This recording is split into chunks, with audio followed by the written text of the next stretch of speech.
Hey everybody, and Tony here with a review of Mozart's Taikahuilu with once again Kurt Kopecki as the conductor and of course the Finnish translation done by Juhani Koivisto, which I saw at the Suomen Kansallisopera. This marks the third time I saw this particular production as I wanted to see Anna-Kristiina Kaappola perform the role of the First Lady. Now, for those of you not in the know, Anna-Kristiina Kaappola has been very well known for her interpretation of the Queen of the Night. She sang this particular role in a lot of the major opera houses from the 1990s all the way up to the early 2010s.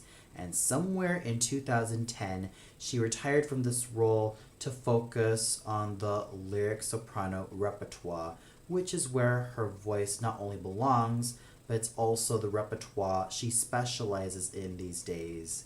And I thought that her performance as the First Lady was really commendable. She was still able to keep her silvery tone, which she was able to be very well known for. She was able to keep her great musicianship intact, and of course, she was able to keep her brightly toned and focused coloratura soprano voice intact.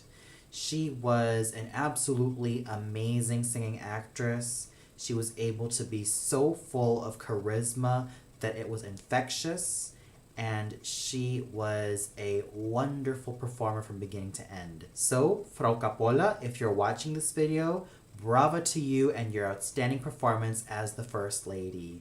You were absolutely wonderful in this role. I certainly enjoyed your performance, and I wish you all the best that 2018 has to offer. Equally as commendable as the second and third ladies were Anne-Marie Heino and Jenny Pakalin. Now, Anne-Marie Heino had a lovely lyric mezzo voice, which she was able to use so magnificently, and of course, she has a bright future ahead of her. And with Jenny Pakalin, she was able to do such amazing things with her lyric dramatic mezzo voice, and her smoky and vibrant tone managed to make her stand out as the Third Lady. So when it comes to all these three magnificent ladies of the Queen of the Night, I have to say that each of them did magnificently, all thanks to great musicianship and of course, absolute dedication to their craft. Returning as Tamino was Jussi Myllys, who continued to be an excellent singer, all thanks to his gorgeous, full lyric tenor voice, and of course, that youthfully dashing and heroic presence which he had. He continued to be as charismatic as a singing actor that he had me eating out of the palm of his hands. Ville Rusanen was absolutely lyrical as Papageno. All thanks to his lyric baritone voice, he was brimming with charisma, charm, and an overall sense of vivacity in which he was able to play Papageno as a lovely and an absolutely warm-hearted figure. And there is an amazing future for Mr. Rusanen in roles like Belcore and in general a lot of the cavalier baritone roles. Alexandra Olszyk strikes up the band once again as the Queen of the Night, and this time she sang a lot better. Her tone was a lot clearer in my opinion, and she was a lot clearer in her high notes. They were able to sound slightly fuller and richer, and I have to commend her awesome performance as the Queen of the Night. Then we have a wonderful young soprano in the form of Ida Antola, who sang the role of Pamina. My word, does she have a lovely and luscious lyric soprano voice. She had a lot of great focus with that voice, and for someone who is still quite young, being 27 going on 28, she certainly established herself as a fine lyric soprano. That focus, that she had and all the notes she sang, and of course that darling stage presence which made her very wonderful to witness, and of course her overall dedication as a singer made her absolutely outstanding as a performer. I cannot wait to see where her future will go, because from the looks of it, she has a wonderfully exceptional future ahead of her. I'm sure that she will be specializing in roles like Micaela from Carmen, Melisande from Peleas et Melisande, Giulietta from I Capuleti e Montecchi, Antonia from Le Comte of Man, and many other roles for a lovely lyric soprano. She not only had that silvery texture, but it was also rich, creamy, and homogeneous all throughout the registers. I would really love to see where her career will go, and I wish her all the best, not only in this year, but also in the upcoming years of 2018, 2019, whatever. I sincerely hope the best for this awesome young lyric soprano. Margarita Nacer was an absolutely sparky and lovely papagena, and she is no stranger to singing all of these ingenue roles with her light and breezy voice, which also had the capabilities of a fine light lyric soprano, and of course, her darling stage presence. She certainly had a lot of fun singing Papagena. She was in her finest element with roles like this, and I cannot wait to see where her future and her career will go.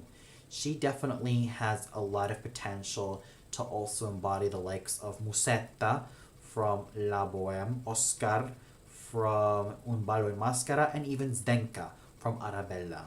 The possibilities for Miss Nafer are absolutely endless, and here is hoping that 2018 will definitely be a great year for this wonderful light lyric soprano. Goit Zoazep stole the show as Zarastro. This is a basso profondo I have been wanting to hear for quite some time. I've heard a lot of really great things about him. I basically heard that he specialized in the likes of Titurel from Parsifal, the Grand Inquisitor from Don Carlo, and many other roles for a basso profondo. And he certainly embodied both Zarastro and the speaker with a great amount of authority and also a lot of nobility and richness, all thanks to his cavernous and dark basso profondo voice. This is a gentleman whose overall craft has shown brilliantly, and I cannot wait to hear a lot more of him. I would love to hear him in roles like Osmin from Die Entführung aus dem Sahel, and even that of Seneca from L'Incoronazione di Poppaea, and many other fabulous roles for a true basso profondo. So I'm not going to mince words here about Mr. Zoazep.